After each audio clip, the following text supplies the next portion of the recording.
नमस्कार, मैं हूं अपराजिता सिंह। पीओ पटना में आपका स्वागत है। आज 18 जुलाई दिन शुक्रवार। खबरों की ओर बढ़ने से पहले डालते एक नजर आज की सुर्खियों पर। बिहार में 125 यूनिट फ्री बिजली, नीतीश कुमार का चुनावी मास्टर स्ट्रोक। पटना में भारी बारिश और बाढ़ का खतरा। पटना में सुपारी किलर पर कड़ी नजर। पटना से दिल्ली का सफर होगा सुपरफास्ट। बीपीएससी ने सहायक प्रधानाध्यापक पदों के लिए निकाला आवेदन। बढ़ते 21 बड़ी खबरों की ओर विस्तार से। बिहार में 125 यूनिट फ्री बिजली, नीतीश कुमार का चुनावी मास्टर स्ट्रोक। मुख्यमंत्री नीतीश कुमार ने बिहार में 1 अगस्त 2025 से हर घरेलू उपभोक्ता को 125 यूनिट तक मुफ्त बिजली देने की घोषणा की है, जिसका लाभ 1.67 करोड़ परिवारों को मिलेगा। योजना का असर जुलाई 2025 के बिल से ही दिखेगा, जिससे हर परिवार को 750 से 1000 रुपए की मासिक बचत होगी। यह कदम गरीब और मध्यम वर्ग और राहत देने तथा और ऊर्जा को बढ़ावा देने की दिशा में उठाया गया है। हालांकि विपक्ष इसे चुनावी स्टंट बता रहे हैं, पर नीतीश की यह पहल उन्हें विकास पुरुष की छवि में फिर से स्थापित कर सकती है। पटना में भारी बारिश और बाढ़ का खतरा। पटना मौसम विज्ञान केंद्र ने चेतावनी दी है कि अगले 2 से 3 घंटे में पटना सहित आसपास के जिलों में मध्यम वर्षा, वज्रपात और तेज आंधी हो सकती है। 20 और 21 जुलाई को पटना में भारी बारिश और ऑरेंज अलर्ट जारी किया गया है। लगातार बारिश के चलते गंगा समेत अन्य नदियों का जलस्तर तेजी से बढ़ रहा है, जिससे अचानक बाढ़ की आशंका है। पटना उन 25 जिलों में शामिल है जहां बाढ़ का खतरा अधिक है। अधिकतम तापमान 34 से 36 डिग्री सेल्सियस और न्यूनतम 26 से 28 डिग्री सेल्सियस रहने की संभावना है। पटना समेत कई जिलों को मिलेगा लाभ। परिवहन विभाग ने पटना, मुजफ्फरपुर, दरभंगा और भागलपुर समेत प्रमुख शहरों से 246 नए अंतर क्षेत्रीय बस रूटों पर परिचालन की योजना बनाई है। साथ ही 230 पुराने रूटों में संशोधन किया जाएगा। पटना शहरी क्षेत्र में आईजीआईएमएस से गांधी मैदान, एम्स से पाटलिपुत्रा बस टर्मिनल जैसे नए मार्ग भी चिन्हित किए गए हैं। विभाग ने 31 जुलाई तक जनता से सुझाव और आपत्तियां मांगी है। इस कदम से नए कस्बों को बेहतर परिवहन सुविधा मिलेगी और लोगों की आवाजाही आसान होगी, जिससे क्षेत्रीय संपर्क और आर्थिक गतिविधियों को बढ़ावा मिलेगा। पटना से दिल्ली का सफर होगा सुपरफास्ट। पटना से दिल्ली जाने वालों के लिए आज से अमृत भारत एक्सप्रेस ट्रेन की शुरुआत हो गई है। प्रधानमंत्री नरेंद्र मोदी ने वर्चुअली इस ट्रेन को हरी झंडी दिखाकर रवाना किया। यह ट्रेन 130 किलोमीटर प्रति घंटे की रफ्तार से चलेगी और करीब 15 घंटे 45 मिनट में नई दिल्ली पहुंचेगी। इसमें 22 नॉन एसी कोच, स्लीपर व जनरल होंगे और वंदे भारत जैसी आधुनिक सुविधाएं जैसे CCTV, charging points, talk system और डिजिटल डिस्प्ले उपलब्ध होगी। यह ट्रेन अब यात्रा को और तेज, सुरक्षित और आरामदायक बनाएगी। बीपीएससी ने सहायक प्रधानाध्यापक पदों के लिए निकाला आवेदन। बिहार लोक सेवा आयोग बीपीएससी ने राजकीय तिब्बी कॉलेज एवं अस्पताल में सहायक प्रधानाध्यापक के 15 पदों के लिए आवेदन आमंत्रित किए हैं। ऑनलाइन आवेदन 22 जुलाई से शुरू होकर 22 अगस्त तक चलेगा। भर्ती के लिए BUMS डिग्री और संबंधित विषय में PG अनिवार्य है। चयन शैक्षणिक अंक, अनुभव व शोध पत्रों के आधार पर होगा। स्वास्थ्य विभाग में 1711 सहायक प्रधानाध्यापक की नियुक्ति की भी तैयारी चल रही है, जिसके लिए एक विशेषज्ञ टीम दस्तावेजों की जांच करेगी। इच्छुक उम्मीदवार आयोग की वेबसाइट पर आवेदन कर सकते हैं। पटना में सुपारी किलर पर कड़ी नजर। पटना में सुपारी किलर और शार्प शूटरों पर नियंत्रण के लिए बिहार पुलिस मुख्यालय ने STF के तहत विशेष निगरानी सेल बनाया है। इस सेल का उद्देश्य शूटरों का डेटाबेस तैयार करना और उनकी गतिविधियों पर कड़ी नजर रखना है।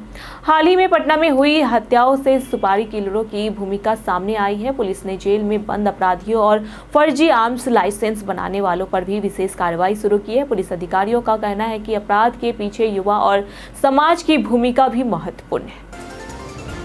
Patna Harding Park terminal platform का निरीक्षण। रेलवे बोर्ड के अध्यक्ष सतीश कुमार ने बीते दिन पटना के हार्डिंग पार्क में 5 नए टर्मिनल प्लेटफॉर्म के निर्माण का निरीक्षण किया। इस परियोजना से पटना जंक्शन की क्षमता बढ़ेगी और भीड़ प्रबंधन बेहतर होगा। इससे यात्रियों को बेहतर सुविधाएं मिलेगी और ट्रेनों का संचालन सुगम होगा। अधिकारियों को समयबद्ध तरीके से कार्य पूरा करने के निर्देश दिए गए हैं। यह कदम रेलवे के आधुनिकीकरण और यात्री सुविधा सुधार की दिशा में महत्वपूर्ण माना जा रहा है, जिससे क्षेत्रीय रेल नेटवर्क मजबूत होगा। नेशनल गेम 2027 की तैयारी में जुटा बिहार। बिहार ने नेशनल गेम 2027 के लिए खिलाड़ियों की तैयारी शुरू कर दी है। बिहार राज्य खेल प्राधिकरण BSSA ने 24 प्रमुख खेलों में खिलाड़ियों को जिला स्तर पर चयन कर स्पेशल ट्रेनिंग देने की योजना बनाई है। एथलेटिक्स, कुश्ती, हॉकी, शूटिंग समेत ओलंपिक मान्य खेलों में चयनित खिलाड़ियों को नेशनल गेम में से 1 माह पूर्व विशेष कैंप में प्रशिक्षित किया जाएगा। BSSA ने सभी खेल संघों से बजट सहित योजना मांगी है। प्रशिक्षण किट और प्रतियोगिता का खर्च प्राधिकरण उठाएंगे। इसका उद्देश्य बिहार को अधिकाधिक पदक दिलाना है। मेयर सीता साहू को मिला सम्मान। बीते दिन स्वच्छता सर्वेक्षण 2024 में पटना को 10 लाख से अधिक आबादी वाले 44 शहरों में 3 स्टार रेटिंग और 21वां स्थान मिला। गंगा टाउन की श्रेणी में शहर को चौथा स्थान प्राप्त हुआ। यह पुरस्कार पटना की मेयर सीता साहू को सौंपा गया। नगर निगम ने 3R मॉडल, पिंक टॉयलेट, लू कैफे, डोर टू डोर कचरा संग्रह और 75 वार्डों में स्मार्ट वॉकी टॉकी निगरानी जैसी कई पहले की। पटना के पारस अस्पताल में गैंगस्टर की हत्या। बीते दिन पटना के पारस अस्पताल में इलाजरत गैंगस्टर चंदन मिश्रा की ICU में घुसकर 5 अपराधियों ने गोली मारकर हत्या कर दी। चंदन बक्सर का रहने वाला था और हत्या के 10 से अधिक मामलों में आरोपी था। वह 15 दिन की पैरोल पर इलाज के लिए बाहर आया था। घटना का CCTV सामने आया, जिसमें आरोपी हथियारों के साथ वारदात को अंजाम देते दिख रहे। पुलिस ने SIT गठित कर जांच शुरू कर दी है। परिजनों ने अस्पताल प्रशासन की मिलीभगत का आरोप लगाकर बेली रोड पर धरना शुरू कर दिया है और शव लेने से इनकार कर दिया है। पटना में गंगा नदी का जलस्तर उफान पर, प्रशासन अलर्ट पर। पटना जिले में गंगा नदी का जलस्तर खतरे के निशान से ऊपर पहुंच गया है। खासकर गांधी घाट, दीघा, दानापुर और मनेर घाटों पर स्थिति गंभीर हो गई। जिला प्रशासन ने तटवर्ती इलाकों में सतर्कता बढ़ा दी है और NDRF, SDRF टीमें अलर्ट पर है। नाविकों को सावधानी बरतने और असुरक्षित घाटों पर जनता की आवाजाही पर रोक लगाई गई है। केंद्रीय जल आयोग ने अगले 24 से 48 घंटे में जलस्तर और बढ़ाने की संभावना जताई है, जिससे बस्तियों में जल भराव और डूबने का खतरा बना हुआ है। अवैध खनन पर कसेगा शिकंजा।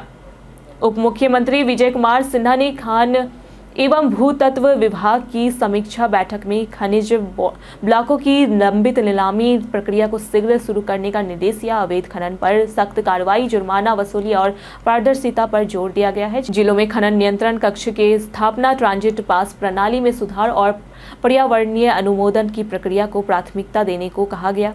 विभाग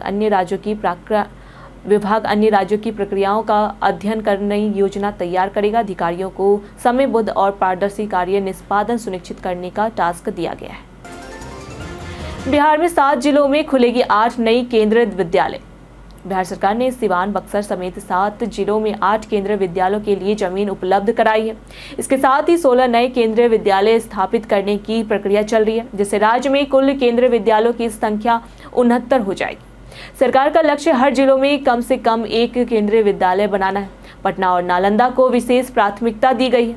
जिलाधिकारियों को उपयुक्त जमीन की रिपोर्ट जल्द देने का निर्देश दिया गया है, ताकि केंद्र सरकार की मंजूरी के बाद निर्माण कार्य शुरू हो सके। बिहार में औद्योगिकरण को मिली रफ्तार। बिहार में औद्योगिक विकास तेजी से हो रहा है। गया में 1670 एकड़ राज्य का सबसे बड़ा आधुनिक औद्योगिक पार्क बन रहा है। साथ ही मुंगेर, मधुबनी और अन्य जिलों में भी औद्योगिक हब विकसित किया जा रहा है। कुल 21,000 एकड़ भूमि चिन्हित की गई है। इस प्रयास से करीब 43,000 प्रत्यक्ष और लाखों अप्रत्यक्ष रोजगार सृजित होंगे। उद्योग विभाग औद्योगिक विस्तार के लिए निरंतर भूमि उपलब्धता सुनिश्चित कर रहा है। इससे बिहार का आर्थिक विकास और रोजगार के अवसर बढ़ेंगे।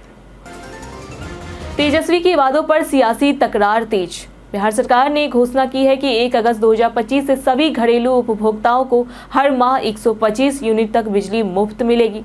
उप मुख्यमंत्री सम्राट चौधरी ने बताया कि इस योजना पर सरकार को 3,375 करोड़ का अतिरिक्त बोझ पड़ेगा और इससे 1.67 करोड़ घरों को लाभ मिलेगा। सौर ऊर्जा को बढ़ावा देने के लिए घरों की छतों पर सोलर संयंत्र भी लगाए जाएंगे। वहीं राजद सांसद मनोज झा ने इस योजना को तेजस्वी यादव को वादे की नकल बताया और नीतीश सरकार पर सियासी तंज कसा। पीएम मोदी ने आज मोतिहारी से 4 अमृत भारत ट्रेनों का उद्घाटन किया। प्रधानमंत्री नरेंद्र मोदी ने आज मोतिहारी से 4 अमृत भारत एक्सप्रेस ट्रेनों को हरी झंडी दिखाई।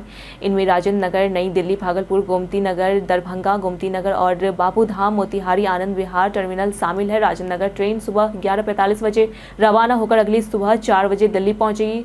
भागलपुर और दरभंगा से चलने वाली ट्रेनों में भी सुबह रवाना होकर अगली सुबह गोमती नगर पहुंचेगी। चौथी ट्रेन बापूधाम मोतिहारी से आनंद विहार के लिए रवाना होगी, जिसके स्टॉपेज और टाइमिंग की जानकारी जल्द साझा की जाएगी। यह कदम बिहार में रेलवे कनेक्टिविटी को नई मजबूती देगा। पप्पू यादव को रोकने पर तेज हुई सियासत। बीते दिन पटना के पारस अस्पताल में आईसीयू के अंदर कैदी चंदन मिश्रा को गोली मारकर हत्या कर दी गई थी। वह पैरोल पर बाहर था और इलाज कराने आया था। घटना के बाद पूर्णिया सांसद पप्पू यादव मौके पर पहुंचे, लेकिन पुलिस ने उन्हें अस्पताल में प्रवेश नहीं करने दिया, जिस पर हल्की बहस हुई। पप्पू यादव ने राज्य में राष्ट्रपति शासन की मांग की। तेजस्वी यादव ने कानून व्यवस्था पर सवाल उठाते हुए कहा कि बिहार में कोई सुरक्षित नहीं है। कांग्रेस और डिप्टी सीएम विजय सिन्हा ने भी घटना पर प्रतिक्रिया दी। बनाए वीडियो और जीते 15,000 तक का इनाम। डिजिटल इंडिया के 10 साल पूरे होने पर भारत सरकार ने 8 डिकेड और डिजिटल इंडिया रियल कॉन्टेस्ट शुरू किया है। 1 अगस्त 2025 तक चलेगा, जिसमें प्रतिभागियों से डिजिटल इंडिया के कारण जीवन में आए बदलाव पर 1 मिनट की रील MP4 पोर्ट्रेट मोड मांगी गई है। रील हिंदी, अंग्रेजी या किसी भी भारतीय भाषा में हो सकती है। टॉप 10 15,000, 25 को 10,000, 50 को 5,000 का पुरस्कार मिलेगा। भाग लेने के लिए रील mygov.in पर अपलोड करनी होगी। बिहार पुलिस में 4,361 चालक सिपाही पदों पर भर्ती। बिहार पुलिस ने चालक सिपाही की 4,361 पदों पर भर्ती निकाली है, जिनमें से 1,439 पद महिलाओं के लिए आरक्षित है। आवेदन प्रक्रिया 21 जुलाई 2025 से शुरू होकर 20 अगस्त 2025 तक चलेगी। इच्छुक उम्मीदवार बिहार पुलिस की आधिकारिक वेबसाइट पर ऑनलाइन आवेदन कर सकते हैं। भर्ती में ड्राइविंग लाइसेंस अनिवार्य होगा। चयन लिखित और फिजिकल परीक्षा के आधार पर किया जाएगा। केंद्रीय चयन परिषद के अध्यक्ष जितेंद्र कुमार ने भर्ती की जानकारी प्रेस कॉन्फ्रेंस में दी। आवेदन से पहले नोटिफिकेशन जरूर पढ़ें। यह अवसर युवाओं के लिए रोजगार का सुनहरा मौका है। मच्छर मारने वाली मशीन का बिजली खर्च।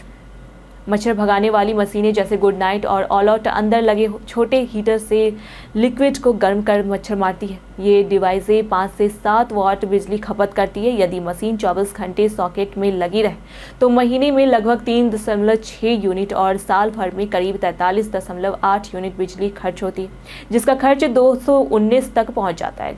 घर में 2 मशीनें हो तो यह खर्च 2 गुना हो जाता है। इसलिए जरूरत के समय यह मशीनें लगाए और उपयोग के बाद सॉकेट से हटा दे, ताकि बिजली और पैसे की बचत हो सके। चिराग ने कानून व्यवस्था पर सवाल उठाए। चिराग पासवान ने बिहार सरकार के 125 यूनिट मुफ्त बिजली फैसले की सराहना की और इसे गरीबों के लिए बड़ी राहत बताया था।